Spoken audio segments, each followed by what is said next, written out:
Hello বন্ধুগণ, আপনারা কেমন আছেন? আশা করি প্রত্যেকেই ভালো আছেন।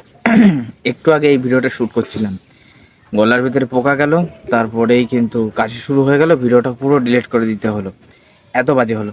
দর্শক বন্ধু, আমি যে কথা বলছিলাম, আপনারা এই টাইমে এই সেপ্টেম্বর মাসে কোন কোন শসার বীজগুলি চাষ করে অতিরিক্ত ইনকাম করবেন? বন্ধু, আমরা কি করে থাকি, মাঠকে মাঠ সব পটল চাষ করি, মাঠকে মাঠ বেগুন চাষ করি। আমরা কিন্তু ধাপে ধাপে কোনো কিছু চাষ করি না। এর ফলে আমাদের সবজিতে কিন্তু লস হয়। তাই আপনাদের বলবো, যদি 1 বিঘে জমি থাকে 4টি ভাগে ভাগ করে নিয়ে অল্প অল্প করে চাষ করুন, তাতে আপনি বেশি পরিমাণে প্রফিট পাবেন।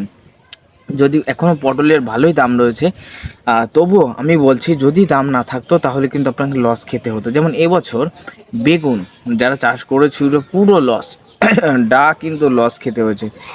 তার একটাই কারণ, বেগুন চাষে এই বছর অত্যাধিক হারে খরার কারণে গাছে একটা বেগুন হয়নি, সেইভাবে বেগুন হয়নি। বিশেষ করে মাকড়া এবং কুলি বেগুনে খরা গেছে, একেবারে পুরো শেষ। বেগুন পুরো কিন্তু লস গেছে। তাহলে অন্য অন্য বেগুনের ক্ষেত্রেও কি হয়েছে, সেম টু সেম হয়েছে। তাই বেগুন চাষ করে কিন্তু লস খেয়েছেন। তাই আমি রিকমেন্ড করব এই টাইমে আপনি একটু হলেও এই শসা চাষ করবেন।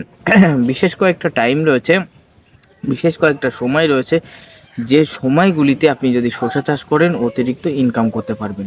যেমন 1 নম্বরে আমি বলবো, অবশ্যই বলে দেবো, আপনি ফাল্গুন মাসের প্রথম দিকে যদি শসার দানা জমিতে বপন করতে পারেন সেই টাইমে দাম পাবেন।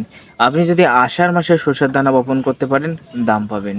এর পরবর্তীতে আপনি যদি এই যে শ্রাবণ ভাদ্র মাসে যদি আপনি শসার দানা বপন করতে পারেন দাম পাবেন। এরপরে কখন বপন করতে হবে? এরপরে আশ্বিন মাসে কিন্তু আরেকটি শসার দানা বপন করতে হবে, যেটা শীতকালে হবে, সেখান থেকে দাম পাবেন। আবার কখন বপন করতে হবে? পৌষ মাসে একটা বপন করতে হবে, তাহলে সেখানে তুমি দাম পেয়ে যাবে। বিশেষ করে আমি রিকমেন্ড করব, বৈশাখ মাস, জ্যৈষ্ঠী মাস, এই মাসগুলিতে শসার তোমরা চাষ করবে না।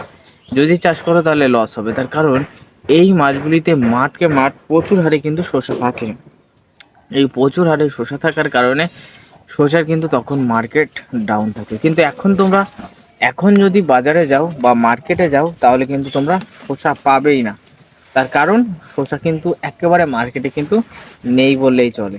তার প্রধান কারণ, এই টাইমে কিন্তু কেউ শসা চাষ করে না, বিশেষ করে বর্ষা বা এটা সেটার জন্য এই টাইমে কিন্তু কেউ শসা চাষ করে না। তাই আপনাদের আমি রিকমেন্ড করব এই টাইমে একটু হলেও আপনি শসা চাষের দিকে ঝুঁকবেন। এবার চলুন বন্ধু, আপনারা কোন কোন শসার বীজ এই টাইমে চাষ করে অতিরিক্ত হারে ইনকাম করবেন। সামনে আমাদের পুজো রয়েছে, তোমরা জানো। এই পুজোর সময়, দুর্গা পুজো, কালী পূজা, এই টাইমে শসার মার্কেট প্রচুর দাম থাকে। শসার প্রচুর দাম থাকে, এখনও প্রচুর দাম রয়েছে। খুচরো রেটে কিনতে যাবেন 1 কেজি শসা আপনি কিন্তু 40-50 টাকার নিচে পাবেন না। 500 কিনতে যাবেন 25 টাকা। শসার কিন্তু আমাদের মার্কেটে এরকম দাম চলছে।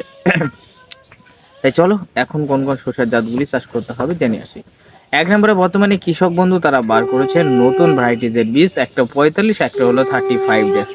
একটা রয়েছে রকেট, আর একটা রয়েছে 45 দিনের মনিকার বদলে অন্য আরেকটা বীজ বার করেছে এই টাইমটাই। সেই বীজগুলো বর্তমানে আমাদের চাষ করতে হবে। ডিসপ্লেতে আমি ছবি দিয়ে দেবো, অবশ্যই একটু দেখে নেবেন। 2 নম্বরে শসার বীজের ভিতরে অন্যতম আরেকটা বীজ আমি মনে করে থাকি, হ্যাঁ বন্ধু, এটা একটা, এই বীজটা কিন্তু ব্যাপক হারে বিখ্যাত। এটা একটা জাপানিজ বীজ বলা চলে, তবে কিন্তু এখন বর্তমানে আমাদের দেশে বীজটাকে তৈরি করা হচ্ছে, তার পরবর্তীতে কিন্তু মার্কেটে ছাড়া হচ্ছে।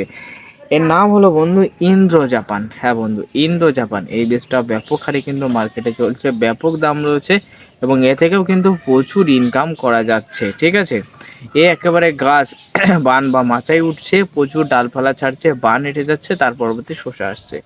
অনেক শসা, আপনি ছোট জাতের অনেক শসা, 7 স্টার, তারপরে নানান রকম কিন্তু শসা আপনি চাষ করেছেন, 30 দিনে ধরন দেয়।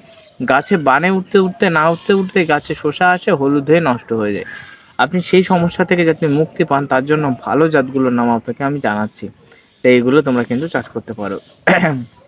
3 নম্বরে রেখেছি বন্ধু দাসপুরের একটা শসা। হ্যাঁ বন্ধু, দাসপুরের একটা শসা রয়েছে। হ্যাঁ, এই দাসপুরের শসাটা ব্যাপক হারে কিন্তু বর্তমানে ভালো চলছে। দাসপুরের শসার ভিতরে অনেক রকম ভাগ আছে, তবে দাসপুরের শসার ভিতরে অবশ্যই আপনার কিন্তু বর্তমানে যে শসাটা চলছে সেটাই কিন্তু চাষ করবেন। তাহলে 3 নম্বরে কিন্তু আমি দাসপুরের শসাটার কথা বললাম।